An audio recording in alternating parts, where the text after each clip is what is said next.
오늘 우리에게 주시는 하나님의 말씀은 고린도후서 5장 1절에서 10절입니다. 고린도후서 5장 1절에서 10절 말씀입니다. 제가 가진 성경책 신약 290쪽입니다. 봉독하겠습니다. 만일 땅에 있는 우리의 장막집이 무너지면 하나님께서 지으신 집 곧 손으로 지은 것이 아니요 하늘에 있는 영원한 집이 우리에게 있는 줄 아느니라.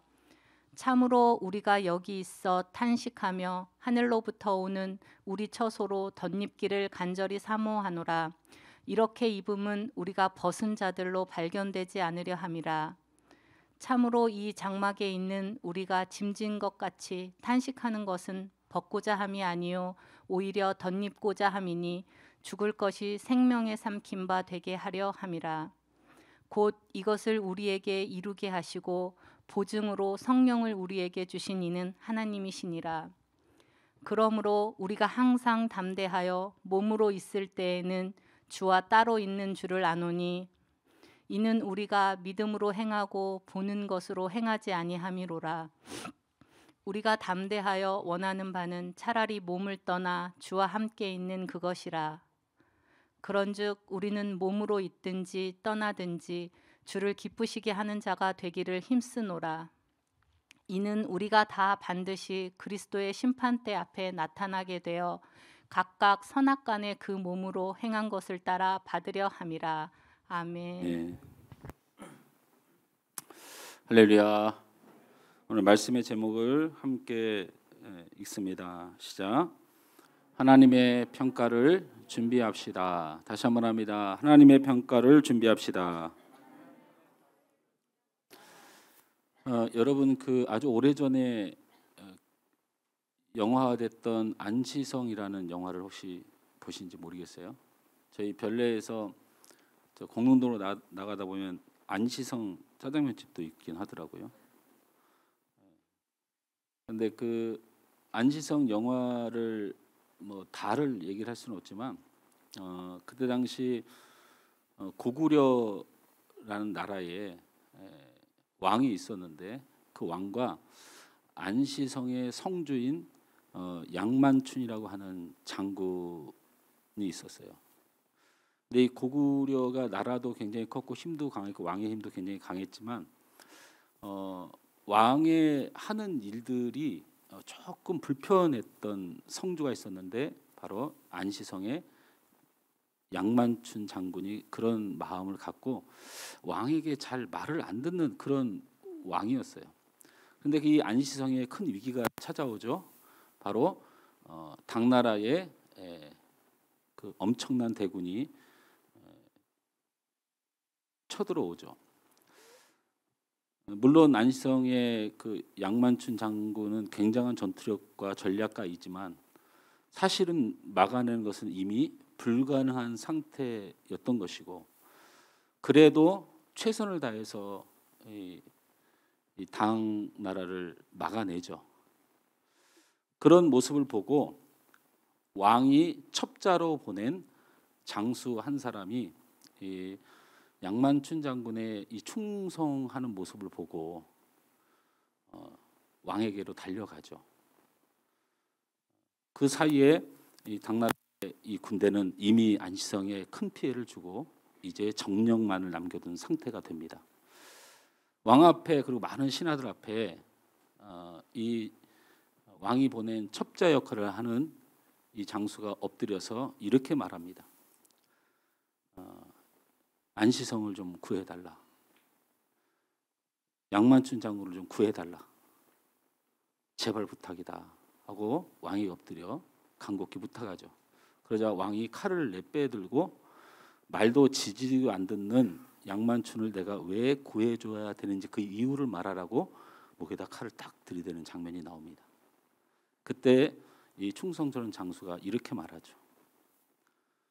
왕의 말을 잘 듣진 않아도 그가 고구려 사람이고 그리고 지금 목숨을 다해서 고구려를 위하여 싸우고 있습니다. 우리가 그를 구해야 되는 이유는 그가 고구려 사람이고 그가 바로 왕을 위하여 고구려를 위하여 목숨을 걸고 싸우는 사람이기 때문입니다. 라고 말하죠. 모든 전략을 다해서 백성들이 많은 고통과 죽음을 당하고 이제 패배가 절망 가운데 있었을 때 화살도 떨어지고 무기도 떨어지고 이제 적군의 칼만을 기다리고 있던 이 양만춘 장군과 이 백성들은 절망 가운데 빠졌지만 그때 고구려의 왕이 지휘하는 대군이 지원을 나와 전쟁을 승리하게 됩니다. 저는 우리가 한 주 동안에 살아오면서 왕이신 하나님 앞에 얼마나 잘하고 살았는지, 우리가 하나님 앞에 얼마나 온전한지, 그런 것들에 대해서 저 또한 여러분도 많은 부족함이 있지만 우리가 하나님의 백성이고 우리가 그리스도인이라면 반드시 하나님은 우리를 구하시는 줄 믿으시기 전에 축원합니다. 이런 비슷한 상황에 놓여 있던 사람이 우리 한국에도 있었죠. 손양훈 목사님이라는 목사님입니다. 우리 손양훈 목사님은 경상남도 함안 사람인데요. 아버지가 장로님이고 그 아버지가 3.1 운동에 가담했다는 이유로 옥살이를 하고 고초 가운데 죽어가죠. 이 손양훈 목사님은 성경학교를 졸업해서 주로 부산, 울산 이쪽에서 전도사로 사역을 하다가 그곳에서 초량교회 주기철 목사님을 만나게 됩니다.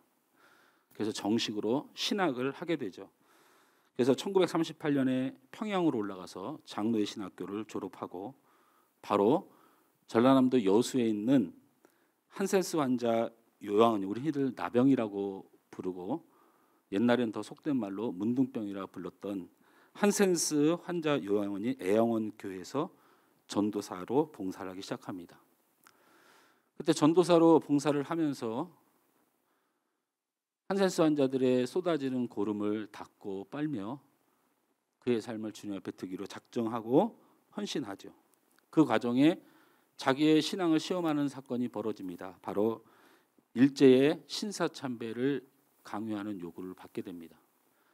손양훈 목사님, 많은 목회자들이 믿음을 지키지 못하고 신사참배를 하고 자기의 목숨을 부지하는 데 반해 이 손양훈 목사님은 결국 신사참배를 거부한 전라남도의 유일한 목사로 1940년도에 감옥에 갇히게 되고 짧은 기간이 아닌 해방이 될 때까지 석방되지 못합니다. 그 후에 석방이 되어서 다시 한센스 환자를 위해서 애영 교회에 와서 사역을 하다가 1946년에 목사 안수를 받게 됩니다. 그리고 1948년에 우리가 잘 아는 너무 아픈 사건을 당하죠. 여순 반란 사건의 공산주의자들에 의해서 두 아들인 동인이, 동신이가 죽창에 찔려 순교하게 됩니다. 나중에 전세가 역정되어서 국군이 여수 지역을 탈환하고 그때 무고한 사람들을 죽였던 공산분자들을 가려내서 그 과정에 동인이, 동신이를 죽인 안재선이라는 아주 이 흉악무도한 공산주의자를 잡아서 사형 판결을 내리고 즉결 처분을 하게 됩니다. 총구를 겨누고 있는 그 총구를 향하여 손양훈 목사님이 달려가 맞고 내 아들을 죽이지 말라 말합니다. 내 아들을 죽이지 말라. 내가 두 아들을 잃었으니 세 아들을 얻은 것이다. 그래서 살인자 안재선 씨를 양자로 삼고 그의 생명을 건져냅니다. 그렇게 공산주의자까지도 사랑으로 품으려 했던 손양훈 목사님은 6.25 전쟁이 일어나면서 공산군에 체포되어 결국 총살형을 받고 순교하게 됩니다. 평생 아버지와 그리고 가정은 많은 핍박과 환난 가운데 살았고 자신의 삶마저도 한센스 환자들을 위하여 섬기며 엎드리며 살았고 오직 하나님만을 의지하는 믿음 안에서 어떠한 어려움도 이겨내고 두 아들을 잃으면서까지 그 슬픔을 이겨내고 그 흉악무도한 살인자를 양자로 삼아 품는 그 심정으로 평생 살았던 그가 결국에는 사랑의 사람들에 의해, 사랑을 베풀어준 대상자들에 의해서 마지막에 순교하게 됩니다. 이 손양호 목사님이 살아오면서 이런 과정들을 겪으며 평안했을까? 얼마나 믿음이 좋았을까? 뭐 항상 기뻤을까? 그게 가능할까?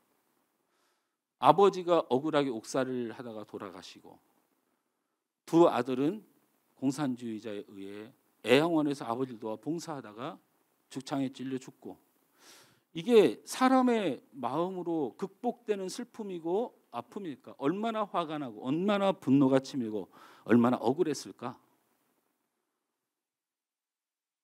너무너무 힘든 손양호 목사님이 지었던 노래가 있죠. 이 노래는 이제 지금 뭐 한 50대 되시는 분들은 다 한 번씩은 들어보거나 불러봤던 그런 찬양일 거고, 아마 40대 초반 이전 분들은 사실 불러본 경험이 별로 없는 그런 찬양일 것 같아요.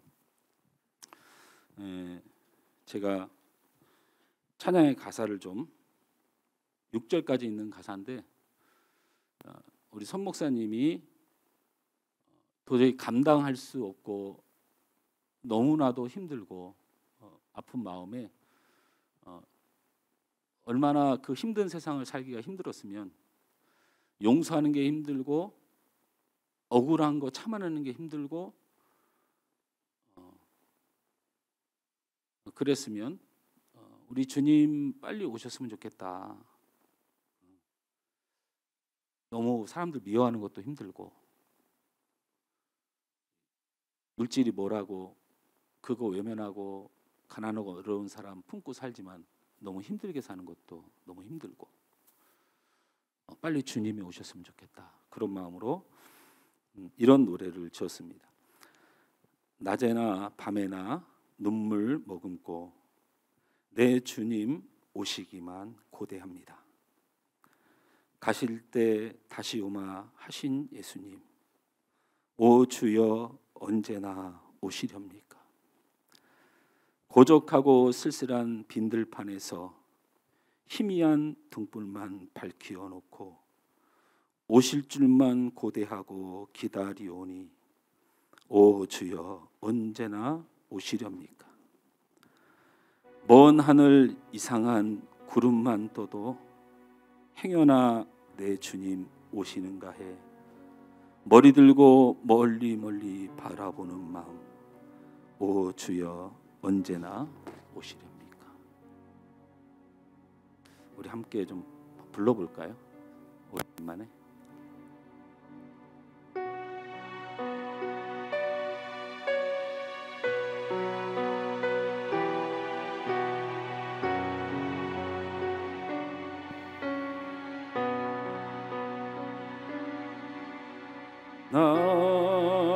낮에나 밤에나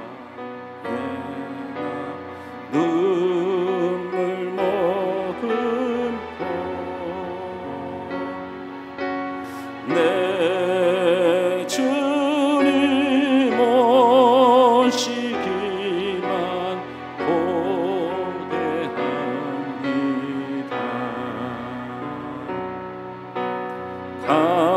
가실 때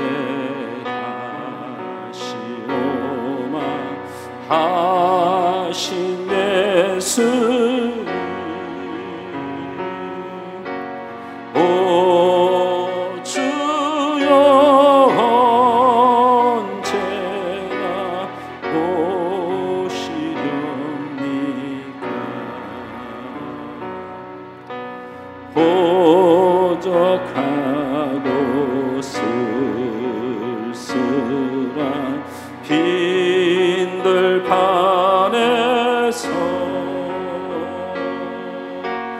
희미한 등불만 밝히어 놓고 오실 줄만 고대하고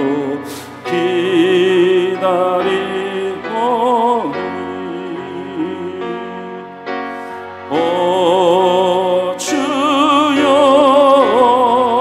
언제나 오시렵니까 먼 하늘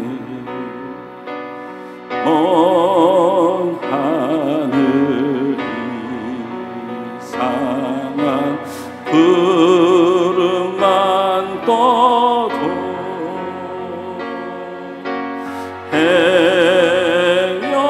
헤어나 내 주님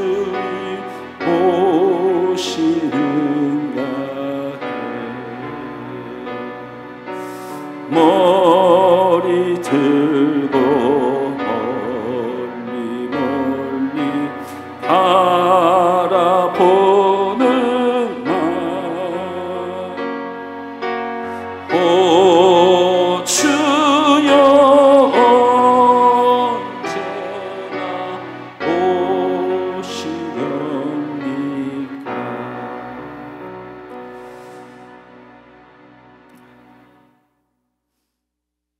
이상한 구름만 멀리서 떠도 주님 오시는 것 같아서 고개를 가장 멀리 볼 수 있는 것을 향하여 눈을 떼지 못했던 우리 손 목사님의 모습이 그려집니다. 얼마나 슬프고 얼마나 힘들고 얼마나 지쳤으면 그렇게 주님을 간절히 고도했을까.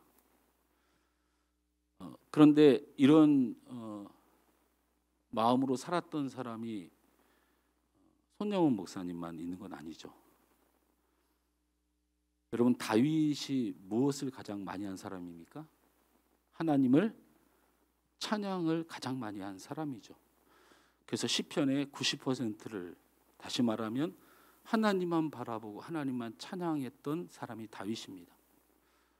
그런데 그 다윗이 그런 찬양의 시를 짓고 시편을 짓는데 그 이유가 무엇이었나요? 나라를 위해서 목숨을 다했건만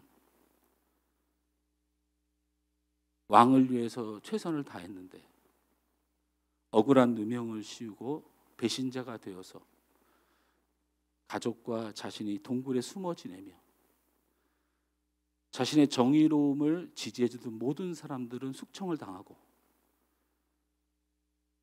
그 사울의 살기 앞에 너무나도 억울하고 속상하고 아팠기 때문에 그는 세상을 바라보지 않고 하나님만 바라보며 살았던 것입니다.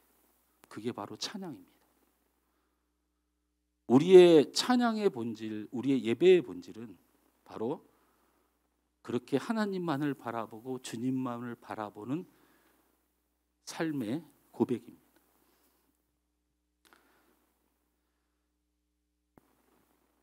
성경에는 바울이 그와 같은 사람이었습니다. 고린도 교회를 위해 모든 것을 바쳤고 자신의 모든 명예도 자신의 자랑도 자신의 어떤 권세도 다 포기하고 고린도 교회 성도들을 위하여 최선을 다했습니다. 제가 설교 시간에 자주 말하지만 나빠도 심하게 나쁜 교회가 고린도 교회입니다. 죄도 그런 죄가 없는 것이 고린도 교회입니다. 흉악한 죄악, 더러운 죄악, 악한 죄악이 가득한 곳이 고린도 교회인데 그 교회를 위하여 최선을 다했습니다. 여러분도 잘 알다시피 바울이 결혼하지 않는 이유도 바로 이 고린도 교회의 사역 때문에 주의 일에 힘써야 하기 때문에 결혼까지 않고 종처럼 섬겼던 곳이 고린도 교회입니다. 그런데 하루아침에 거짓 사도로 자신들의 이익의 만족을 막는 원수로 몰아붙이더니 결국에는 그 이후야 어떻게 됐던 그들이 보호하고 대변해 주지 않으므로 바울은 로마 감옥에 갇히게 되고 결국엔 나중에는 바울이 이로 인하여 순교하게 됩니다. 얼마나 억울할까? 얼마나 속상할까? 제가 왜 이런 얘기를 서두에 이렇게 많이 하냐면 오늘 본문을 이해하는 데 핵심이기 때문에 그렇습니다. 오늘 본문을 이해하는 데 아주 중요한 포인트입니다. 여러분 성경을 다 같이 핍니다. 고린도서 5장 1절에서 10절 말씀을 거기서 많이 벗어나지 않으니까요. 성경을 함께 봐야 되니까 고린도서 5장 1절에서 10절 말씀을 봅니다. 손양원 목사님의 마음, 다윗의 마음, 그리고 바울의 마음의 공통적인 것이 삶을 살아내면서 너무 고통스럽고 힘들고 지쳐버린 그 영혼들이 오직 하나님만 바라보고 주님만 바라보는 삶으로, 그 억울하고 분하고 속상하고 너무나도 힘든 세상 가운데 그들이 어떻게 살았는지, 그런 마음으로 오늘 성경을 읽으면 이 성경이 복잡한 내용 같고 장례식에서 쓰는 내용 같지만 우리의 신앙의 본질이 뭔지를 느낄 수 있습니다. 서론에 다루었던 그 마음들을 가지고 한번 우리가 어려운 성경이지만 읽어보겠습니다. 같이 읽습니다. 시작. 만일 땅에 있는 우리의 장막집이 무너지면 하나님께서 지으신 곳 손으로 지은 것이 아니요 하늘에 있는 영원한 집이 우리에게 있는 줄 아느니라. 참으로 우리가 여기 있어 탄식하며 하늘로부터 오는 우리 처소로 덧입기를 간절히 사모하노라. 이렇게 입음은 우리가 벗은 자로 발견되지 않으려 함이라. 참으로 이 장막에 있는 우리가 짐진 것 같이 탄식하는 것은 벗고자 함이 아니요 오히려 덧입고자 함이니 죽일 것이 생명의 삼킨 바 되게 하려 함이라.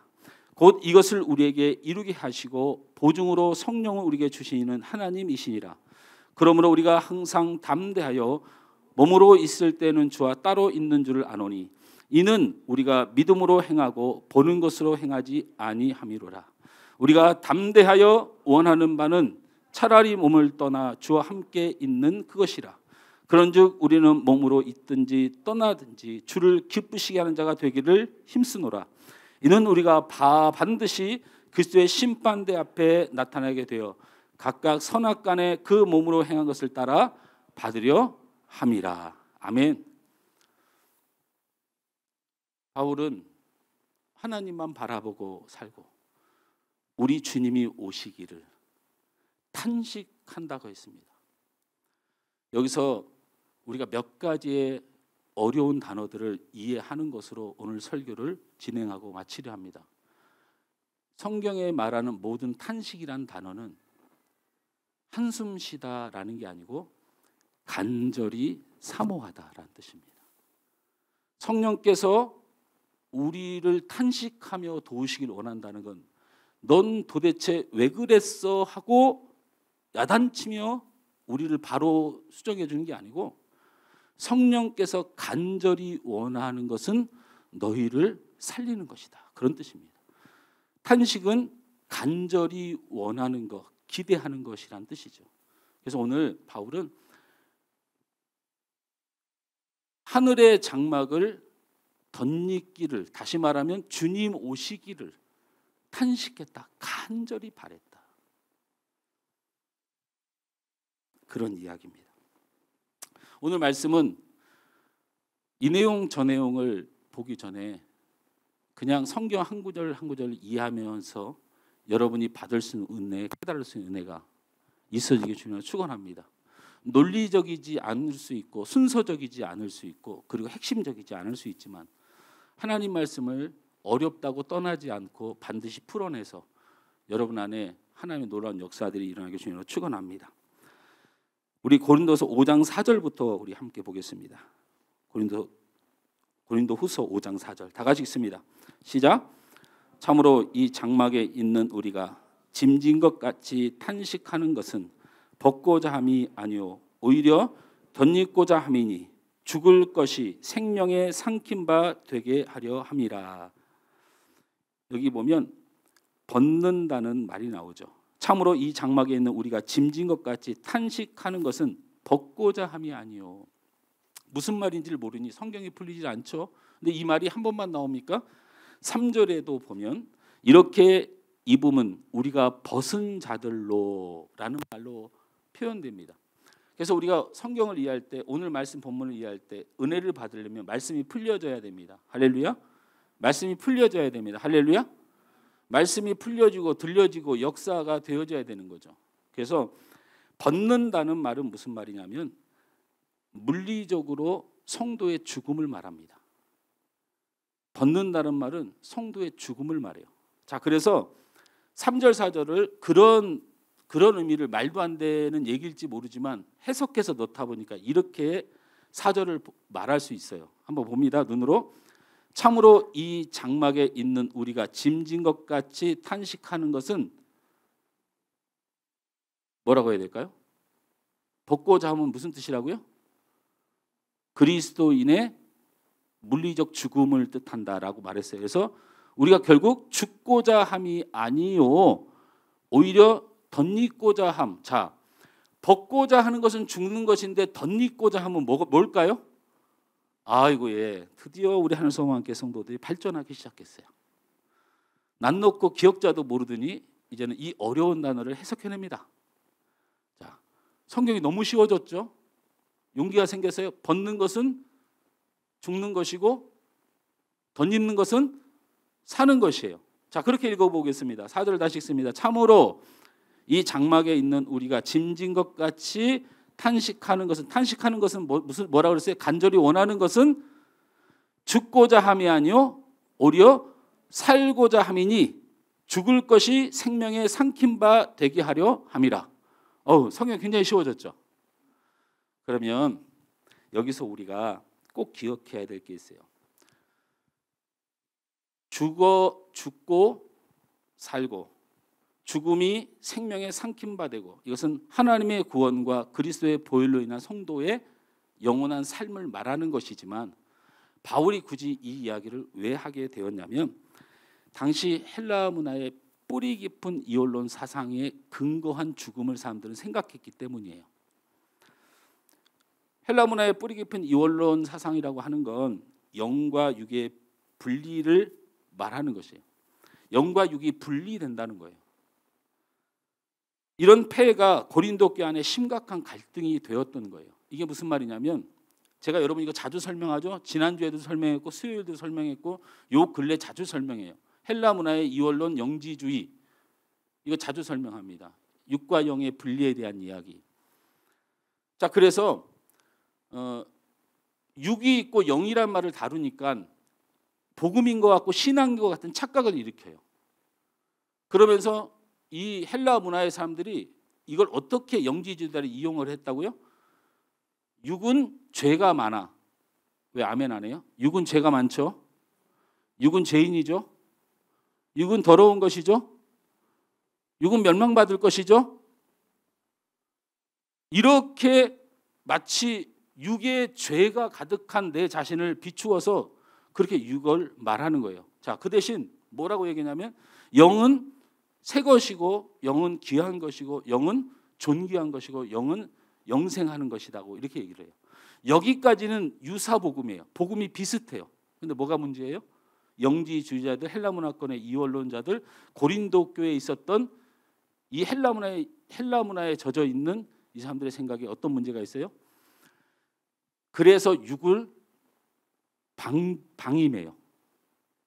육의 모든 죄를 그냥 어차피 더러운 거 좀 더 묻은 거 무슨 상관이야 이렇게 하고 사는 거예요.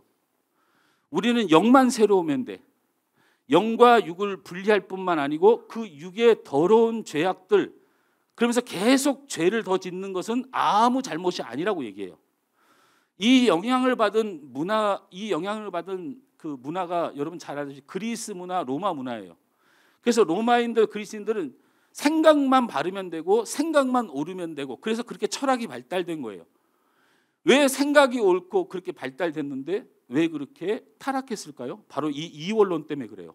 육은 더러운 것이고 동성애를 하고 그렇게 육의 더러운 것들을 취하면서 사는 게 아무 문제가 없었던 거예요. 어차피 육은 더러운 것이니까. 어차피 버려질 것이니까. 이렇게 여겼단 말입니다. 그런데 이 사상이 고린도 교회 안에 들어와 가지고 교회에 심각한 일들을 유발시켜요. 영과 육은 분명히 다르다고 말하면서 복음이라고 말하면서 육의 죄악과 육의 나쁜 것, 육으로 하는 모든 행위들에 대해서 정당성을 부인해요. 정당성을 부여해요. 예를 들면 내가 저 사람하고 우리 간사님하고 이렇게 우리 친하죠? 네, 겁나 친합니다. 어제도 봤고. 우리 둘이가 있는데 둘이 싸웠어요. 근데 간사님이 무슨 잘못을 했고 내가 화가 나갖고 싸웠어요. 영은 이 싸움에 관련이 없고 육은 싸우든 미워하든 상관없다고 방치해 두는 거예요. 교회가 그렇게 아수라장이 돼버려요. 우리의 모습이 그런 모습과 비슷한 모습이 많죠. 관계를 말하는 게 아니고 여러분 밖에서 뭐 하다 오셨어요? 어제 저녁에 뭐 하다 오셨어요? 한 주간 뭐 하다 오셨어요? 근데 이상하게 교회에 오면 찔리질 않죠. 영과 육이 분리됐으니까.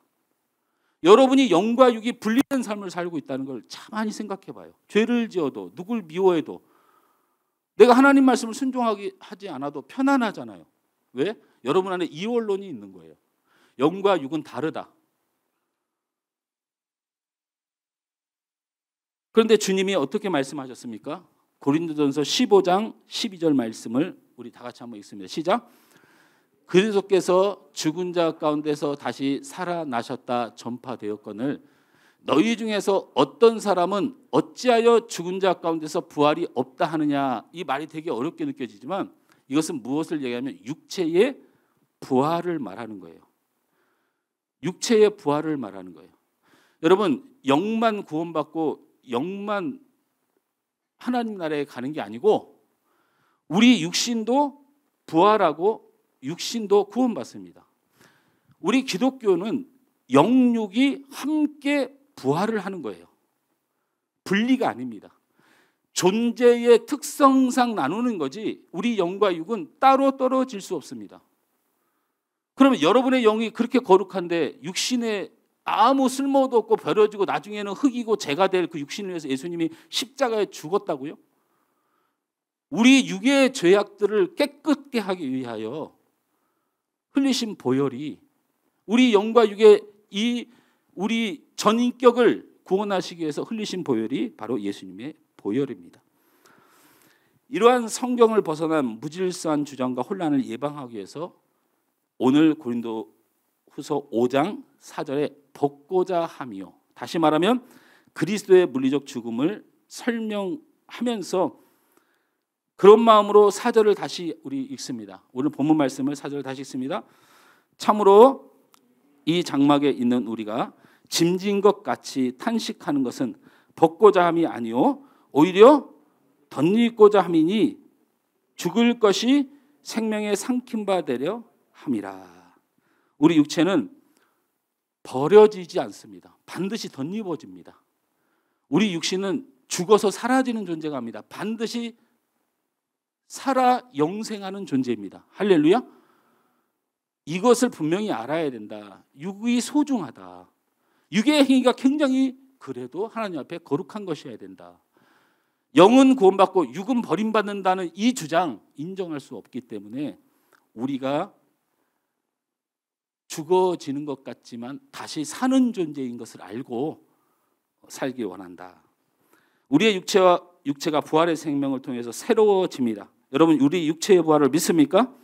우리의 육체의 부활을 믿습니까? 믿으시기 바랍니다. 두 번째, 그래서 5절 말씀을 한번 보시죠. 5절 말씀 다 같이 읽습니다. 5절 말씀 시작. 곧 이것을 우리에게 이루게 하시고 보종으로 성령을 우리에게 주시는 하나님이시라. 이 부분을 자세히 좀 설명을 좀 드려야 될 것 같아요. 여러분 지금 부활의 몸을 입고 있습니까? 아니면 옛 몸인 아직 임시 장막을 걸치고 있습니까? 지금 여러분이 부활의 육체의 몸을 걸치고 있습니까? 아니면 옛 몸인 임시 장막을 걸치고 있습니까? 임시 장막을 걸치고 있죠.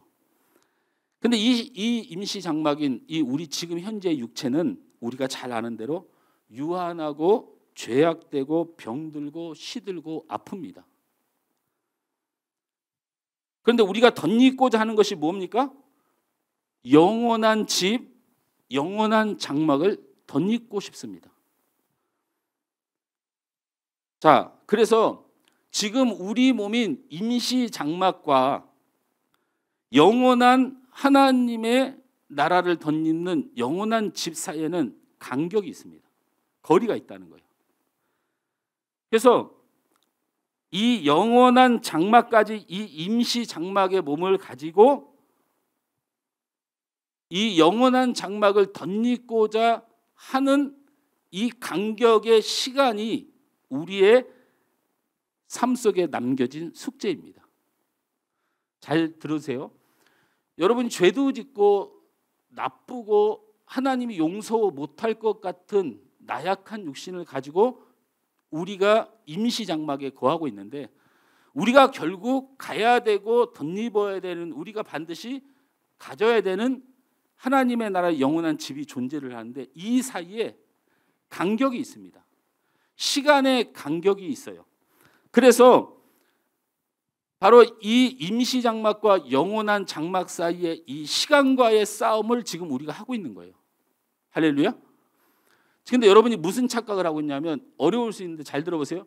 임시 장막 때문에 고민하는 거 착해서 이해합니다. 죄 짓고 믿음대로 못 살고 하나님 앞에 바르게 못 살고 이 임시 장막에 나타나는 현상 때문에 고민하는 건 아는데, 또 천국에 대한 또 믿음도 별로 없고 천국을 어떻게 내가 예수를 믿고 가는 그 믿음에 대한 확신도 없어서 임시 장막 때문에도 고민이지만, 그리고 또 천국 때문에도 믿음 때문에도 고민을 하는 그런 고민된 인생을 사는데, 실제로 여러분이 고민해야 되는 건 그게 아닙니다. 여러분의 임시 장막 때문에 정죄되지 않아요. 예수님의 은혜 때문에. 그러니까 이건 고민할 문제가 아닙니다. 천국은 여러분이 보지 않았지만 하나님께서 준비한 곳이기 때문에 여러분이 그 믿음의 확신을 갖기까지 여러분이 고민할 필요 없습니다. 믿음은 원래 고민하는 겁니다. 예수를 안 믿기 전에는 고민하는 겁니다. 그러나 예수를 믿으면 고민이 안 돼요. 하나님의 살아계심을 확신하지 못할 땐 당연히 고민하는 겁니다. 그러나 하나님의 살아계심을 경험한 사람은요, 날마다 은혜가 넘치는 거예요. 근데 그게 수준의 차이가 아니란 얘기예요. 다시 말하면 우리 임시 장막인 우리와 영원한 거룩한 하나님의 나라 사이에 이 간격이 무슨 싸움이라고요? 시간 싸움이라는 거예요. 시간 싸움. 시간이 지나면 내가 이 목사가 받은 은혜를 여러분도 다 누리게 돼 있습니다. 이건 내가 정한 게 아니고 그리스도의 중보로 인하여 이미 정해진 거예요. 이미 정해진 거예요. 그러니 우리가 임시 장막에 나 때문에 힘들어할 필요 없고 영원한 나라의 믿음 때문에 힘들어할 필요가 없고, 사실은 되게 고민해야 될 문제는 이 간격 안에 내 인생에 주어진 시간에 대한 고민을 해야 되는 거예요. 시간에 대한 견디는 거죠. 시간 싸움은 견디는 겁니다. 쓰러지지 않는 겁니다. 반드시 일어나는 겁니다. 믿음이 없어 보여도 그래도 지켜내는 겁니다. 시간 싸움이 그런 겁니다. 아멘. 우리는 이 간격을 왔다 갔다 하면서 살아갑니다. 어쩔 때는 여기 임시 장막에 너무 신경이 쓰여가지고 하나님 앞에 늘 죄인으로 사는 것 같고 믿음도 헛된 것 같고 고민하고 갈등합니다. 어떤 때는 너무 은혜스러워갖고 천국에 가 있는 것 같습니다. 왔다 갔다 해요. 근데 이런 시간 싸움, 시간 가운데 싸워가면서 여러분 몇 승이나 합니까? 100점 배패하고 있잖아요. 100점 배패하잖아요. 임시 장막 안에 있는 우리가 영원한 집을 사모하며 가는 길인데 날마다 그런 줄 알면서도 날마다 지잖아요. 날마다 넘어지고. 여러분의 시간, 이 간격 속에서 성공 확률이 얼마나 돼요? 성공 확률이라고도 말할 것 없이 100점 백패하는 것이죠. 늘 넘어지는 것을 확인할 뿐입니다. 그런데 걱정하지 마십시오. 그것까지도 걱정하지 마십시오. 이 모든 과정을 누가 보증하셨어요? 성령께서 보증하셨다는 겁니다. 성령께서 보증하셨다는 거예요. 그래서 예수님께서도 내가 가야 성령님이 오신다고 하는 중대 선언을 하신 거예요. 예수님이 하시는 사역이 있고 성령이 하시는 사역이 따로 있는데, 예수님은 우리의 죄를 위하여 십자가에 죽으시는 사역을 하지만 성령은 무슨 역할을 하신다고요? 임시 장막에 죄악된 몸에서 영원한 거룩한 나라를 가기 전까지 성령께서 우리를 뭐 하신다고요? 지키시고 보호하시고 도우신다고요. 할렐루야. 그래서 성령께서 옆에서 손을 잡고 끌고 가면서 얼루와 이렇게 간다고 생각하세요? 아닙니다. 성령께서 우리와 함께 거기까지 함께 가는 게 아니고 아예 우리 안에 내재하셔서 함께 하셔요. 할렐루야. 우리 안에 내재하십니다. 그래서 로마서 8장에 성령께서 탄식함으로 우리를 바라보신다는 것은 우리에게 늘 마음속에 간절히 기대하면서 간절히 거룩한 집을 잊지 마라. 너는 할 수 있다. 너 스스로 정죄하지 마. 네가 왜 내야? 예수님이 너를 사랑했는데, 하나님이 너를 사랑했는데, 육신의 임시 장막은 반드시 영원한 장막을 덧입게 돼 있으니까 이 시간 동안에 인내하고 견디고 정죄하지 말고 주님 믿고 하나님 사랑하고 예배 참석하고 기도하고 어떻게든지 넘어지지 않으려고 애를 써봐. 성령이 우리 안에 계속 그렇게 말을 해야 돼요. 나 이리 오니까 잘 따라와 이러신 적이 없다니까. 나와 함께 내가 주저앉을 때는 성령도 함께 주저앉아 있어요. 한 발짝도 나보다 앞에 가시지 않는다는 거예요. 근데 무슨 성령을 따라가요? 성령 따라가는 게 아니고 우리는 성령과 함께. 내가 못 가면 성령도 안 가세요. 성령 하나님이 천국을 반드시 가실 건데 여러분 안에 성령님이 여러분 두고 안 간다는 얘기야. 이 의미가 어떻게 들리는지. 하나님은 이런 성령의 보증을 하듯이 이미 우리에게 보증한 사실이 있죠. 어떤 보증은 뭡니까? 담보물이라는 뜻이에요. 담보. 보증이라는 거 담보라는 얘기잖아요. 하나님께서 이미 이런 담보물로 우리에게 그것을 보여주셨잖아요. 십자가의 아들을 내어주심으로 그 사랑을 확증해 주셨어요. 거기에 우리의 완성된 미래, 현재의 진행적 그림이 있는 것이죠. 십자가의 사건이 과거적 개념이지만 오늘날도 여전히 진행되고 미래를 완성하는 그림이에요. 과거의 일이 현재에도 십자가의 은혜를 받는 사람으로 미래에도 십자가의 은혜로 구원받는 사람으로 인도에 가시는 거죠. 그래서 우리는 홀로 싸우는 사람이 하나도 없어요. 여러분 외로운 사람들이 아닙니다. 하나님이 질 수는 없어요. 여러분이 아무리 죄를 짓고 아무리 여러분이 넘어져도 여러분 안에 누가 계셔요? 성령 하나님이 계시니까 여러분은 지는 것 같고 실패하는 것 같지만 하나님이 어떻게 집니까? 안 집니다. 죄송하지만 우리와 함께 가려고 끝까지 그 모든 것을 내려놓고 십자가에 죽기까지 우리와 동행하는 거예요. 할렐루야. 딱 한 가지 우리가 싸울 것이 없지만 우리가 딱 한 가지 싸워야 될 것이 하나가 있는데 바로 그 하나님의 성령 앞에 순종하고 그 주권을 내어드리는 일이 굉장히 중요합니다.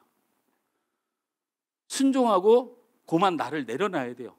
성령님이 계속 기다려주셔요. 데려가려고 끝까지 기다리셔요. 염치가 좀 있자는 거예요. 내어주세요. 내어주십시오. 미워서 못 견딜 것 같으면 성령님께 내어주세요. 성령님이 안 일어나요. 여러분 때문에. 내어줄 때까지. 우리 성령님은 용서할 마음이 있거든요. 사랑할 마음이 있거든요. 우린 도저히 용서가 안 되지만 내 안에 있는 성령은 용서하려고 하거든요. 내 것을 붙들고 있으면 해결이 안 돼요. 못 일어나요. 임시장막에 계속 머물러서 영원한 하나님의 나라의 거룩한 백성의 길을 못 가요. 그러니까 성령께 내어주시라는 거예요. 할렐루야. 그런 마음으로 5절을 다시 한번 읽어봐요. 복음이 다시 보여야 됩니다. 같이 읽습니다. 시작.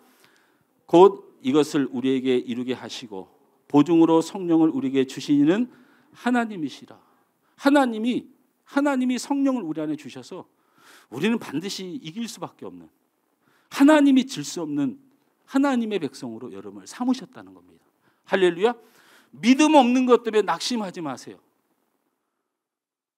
제가 그래서 늘 하는 말이 내가 중고등부 때 청년부 때 누군가 이런 설교를 한 번만 설명을 해줬어도 알아듣게 이야기만 해줬어도 목사 아들을 태어났고 예수가 안 믿어지니 얼마나 힘들고 고통스럽고 눈물 나고 정말 거짓과 가식으로 예배드리고 그렇게 나아가려고 하니 하나님의 사람이라고 나가서 죄 짓는 건 세상 사람보다 더 크게 죄를 지으니 이게 하나님 별 면목도 없고 믿음을 가지고 있다고 말하고 싶지도 않아. 그냥 그렇게 세상에 익숙하게 살아가고 싶어.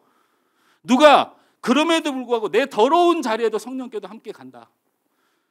하나님이 무슨 꼴을 당해도 너만은 반드시 구원해낸다.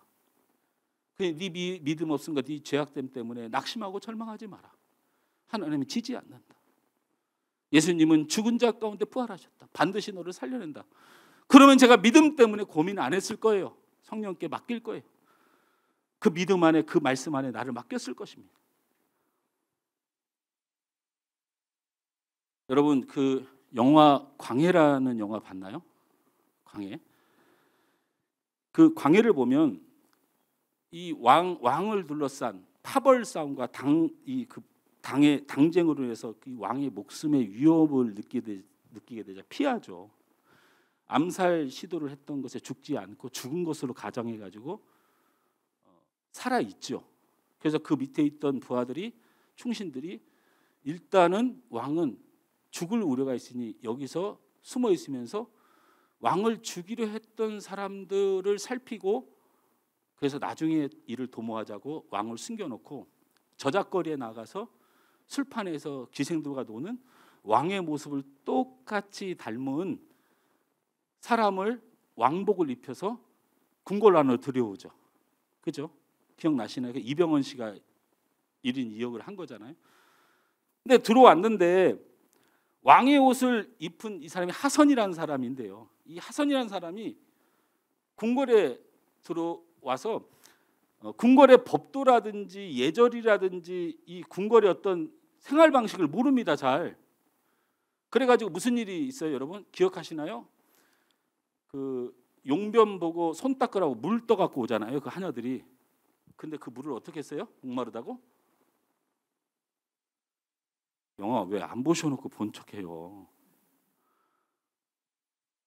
화장실 보고 나서 손 닦으라고 이렇게 수건하고 이 물 이렇게 떠가지고 오는데 그거를 딱 벌컥벌컥 마시고 목마르다고. 그러니까 옆에 있던 하녀들이 왕이 미쳤나 보다 그러는 거예요. 그리고 그 늘 앉아서 진무 보는 곳이 그 푹신푹신한 그 왕의 그 침상이 아니고 늘 그 땅바닥에 앉는 걸 좋아해요. 땅바닥에 앉는 걸. 왜 그렇습니까? 그쪽 생활이 익숙해서 그래요. 네, 익숙한 거예요. 그 생활이.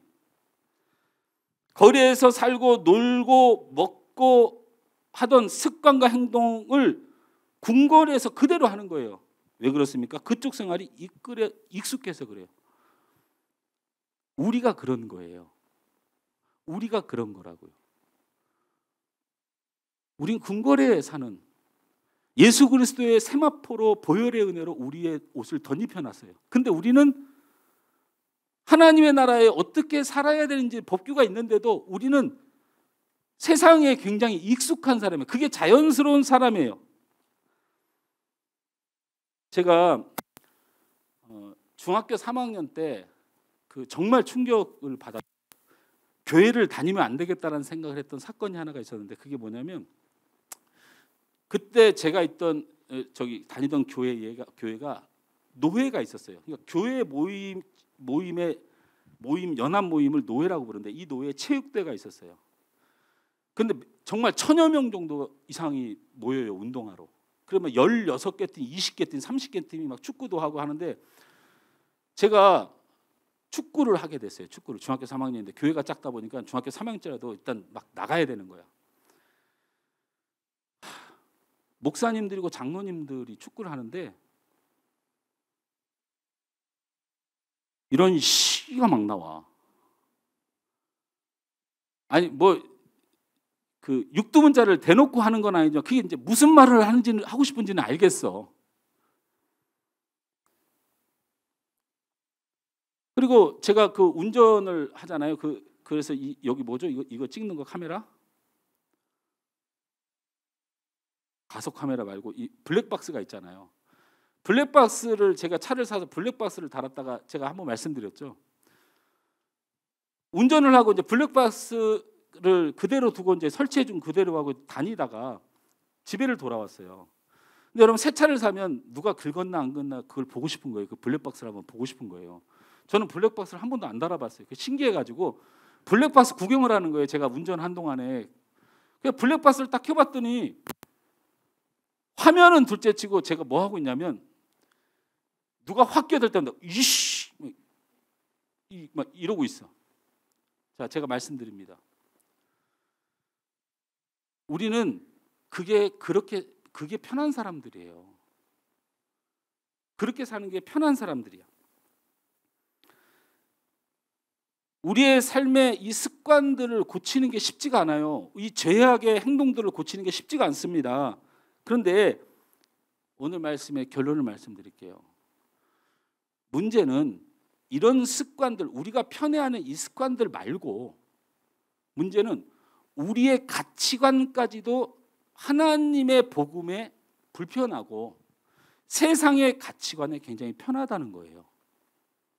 세상의 가치관에 평안하다는 거예요. 그래서 바울이 날마다 자신을 쳐서 복종시키고 날마다 자기는 죽었다고 생각하고 살지 않으면 도저히 자신의 가치관, 하나님의 원하시는 방향대로 살아낼 수가 없는 거예요. 안 된다니까요. 여러분 여기 예배가 왜 있는 줄 아세요? 여러분 예배가 왜 있어요? 이 예배가 없으면 여러분 진짜 죽어요. 이 예배가 목사 설교 듣기 위해서 여러분이 와서 뭘 하기 위해서 하여튼 뭘 하든 오세요. 뭘 하든. 유일하게 나를 회복해야 되는 시간이 하나님 앞에 나를 그나마 돌아볼 수 있는 시간이 이 시간밖에 없어요. 우리는 세상 것에 익숙해져 있는데 유일하게 하나님의 것을 듣는 날이에요. 이게 우리는 이 땅의 것에 몰두하는 것이 아주 자연스럽고 익숙한 사람입니다. 자, 그런데 오늘 10절 말씀을 읽습니다. 복음입니다. 같이 읽습니다. 시작. 이는 우리가 반드시 그리스도의 심판대 앞에 나타나게 되어 각각 선악간의 그 몸으로 행한 것을 따라 받으려 함이라. 우리가 하나님의 심판대 앞에 쓴다는 거예요. 문제는 여러분이 죄악과 세상과 여러분이 하고 싶은 것에 익숙하고 하나님의 요구를 안 따르는 것도 좋은데, 그래서 여러분이 하나님의 백성이라도 죄인의 몸을 입어서 그게 익숙한 건 이해가 되는데 습관과 행동뿐만 아니라 우리의 가치관까지 흔들리는 건 안 돼요. 제가 뻔뻔스럽게 여러분 저한테 얘기해도 돼요. 육은 마치 죄를 범해도 되고 영혼만 그런 뜻이 아니에요. 최소한의 내 가치관을 바로 세우는 것에 대하여 나의 삶의 목적을 가지고 신음하며 살아가는 것에 대해서 하나님의 심판대 앞에서 심판이 있다는 거예요. 따라서 합니다. 우리는 선악간의 행위에 대한 심판을 받습니다. 아이고 우리 목사님 합동측 장로교 목사님인 줄 알았더니 행위로 구원을 받는다고 말씀하시네. 그런 뜻이 아니에요. 그런 뜻이 아닙니다. 천국과 지옥을 가는 심판을 받는 게 아니고 하나님 앞에 평가를 받게 된다는 거예요. 하나님의 평가를. 저는요 이런 간절한 소망이 있어요. 하나님 앞에 내가 섰을 때 그래도 내가 하나님을 사랑했다고 인정해 주길 바라요. 저 그거면 돼요. 저 그렇게 살고 싶어요. 제가 죄인인 거 맞아요. 그리고 제가 잘 못 산 거 맞아요. 그래도 예수님 믿고 살아보려고 애썼다고는 말하고 싶어요. 나 그러고 천국 가고 싶어요. 당연히 천국은 가는 것이 정해져 있는 일이지만 그리스도의 은혜로 우리의 공로는 하나도 없지만 그래도 우리를 위하여 모든 걸 낮추셨던 그 하나님의 사랑 앞에 난 그렇게는 위로해드리고 싶어요. 여러분 천국이 왜 있습니까? 하나님에게 무슨 천국이 필요해요? 하나님이 무슨 천국, 우리를 위하여 천국이 있는 것입니다. 하나님에게 구원이 무슨 의미가 있나요? 하나님에게 영생이 무슨 의미가 있어요? 성경에 만들어진 것이 하나님을 위한 것이 하나도 없습니다. 다 여러분을 위하여 만드신 거죠. 딱 하나님이 그 마음 알고 살아가 주길 바라는 거예요. 그 마음 알고 살아가 주길 바라는 거예요. 하나님의 가치, 그걸 가장 소중히 여기면서 살아주길 원하는 거예요. 세상의 가치에 익숙합니다. 돈에 익숙하고 사람 미워하는 게 익숙하고 화내는 것에 익숙하고 음란한 것에 익숙하고 다 압니다. 그래도 하나님이 그거 별로 안 좋아한다는 거 알고는 사는, 하나님이 기뻐하는 것이 무엇인지는 고민 좀 하고 사는 성도가 되는 거, 이게 어려운 부탁입니까? 이게 어려운 요구입니까? 여러분 지난주에 큐티 하셨잖아요. 마태복음 18장 19장에 천국은 어떤 사람의 것이라고 말하면서 거기에 어린아이를 등장시킵니다. 성경을 잘못 보면 18장 19장이 다 똑같이 어린아이 얘기하는 것 같은데요. 사실은 다른 경우로 말합니다. 마태복음 18장에 어린아이를 데려다 예수님이 세웁니다. 이건 직접 세워요. 그리고 천국은 이 어린아이와 같은 것이라고 얘기합니다. 그리고 19장에는요. 어린아이들이 예수님이 좋아갖고 예수님 저도 기도해 주세요 달려오니까 제자들이 막습니다. 그러니까 예수님이 화냅니다. 그 어린아이의 등장에 두 가지 18장 19장이 다 똑같은 건데 내용은 다르지만 원칙은 하나입니다. 뭡니까? 하나님의 나라의 가치관이에요. 작은 아이 무시하지 마라. 연약한 사람 무시하지 마라. 죄인들 무시하지 마라. 세상의 가치관은 뭡니까? 물질 가진 사람들, 잘난 사람들, 돈 많이 버는 사람들, 대단한 사람들, 좋은 대학 나온 사람들 대우받는다면 그게 세상의 가치여서 너희들이 그걸 쫓아 살고 그런 부류로 살아가는 걸 꿈꾸고 그렇게 치열하게 싸우는지 몰라도 하나님의 나라의 가치는 가난해도 연약해도 죄인돼도 부족해도 그 영혼을 하나님이 사랑한다는 걸 알고 그 영혼을 사랑한다는 걸 알고 그런 영혼들을 사랑하기 위해서 살아가는 가치. 손양원 목사님이 이제 이해가 되기 시작했어요. 원수죠. 때려 죽이고 싶죠. 여러분 동인이 동신이 묘를 가면서 기가 막힙니다. 눈물이 그냥 나와요. 안재선 씨가 나중에는 목회자가 더 부흥사가 되어서 회개하며 집회 다녔던 건 알고 있지만 그 사진까지 다 있습니다. 눈물이 나요. 손양원 목사님이 천사라서 그랬을까요? 아니요. 세상의 가치는 미워하고 정죄하고 세상의 가치는 복수하고 용서하지 못할 것이에요. 부모를 죽이고 자녀를 죽인 걸 용서가 가능합니까? 안 됩니다. 그러나 손양원 목사님은 세상의 가치를 위해서 살았던 사람이 아닌 거예요. 하나님의 나라의 가치, 미워하면 안 된다, 사랑해야 된다, 끝까지 품어야 된다. 용서는 안 됐지만 그 가치를 존중히 여겼어요. 이거 하나님의 나라에서 평가받을 평가 종목이에요. 여러분이 세상에 익숙하고 세상의 가치관에 익숙하더라도 하나님의 가치관을 떠올리며 하나님의 가치관을 이루어내는 것입니다. 9절 말씀을 다 같이 읽고 마칩니다. 시작. 다 같이 읽습니다. 9절 시작. 그런즉 우리는 몸으로 있든지 떠나든지 주를 기쁘시게 하는 자가 되기를 힘쓰노라. 그냥 힘쓰는 거예요. 주님이 기뻐하시는 마음이 뭘까? 주님이 기뻐하시는 행동이 뭘까? 그냥 그것을 좀 힘쓰면서 사는 거예요. 이 평가는 천국에서 반드시 받습니다. 옆 사람과 인사합니다. 주님의 평가를 준비합시다.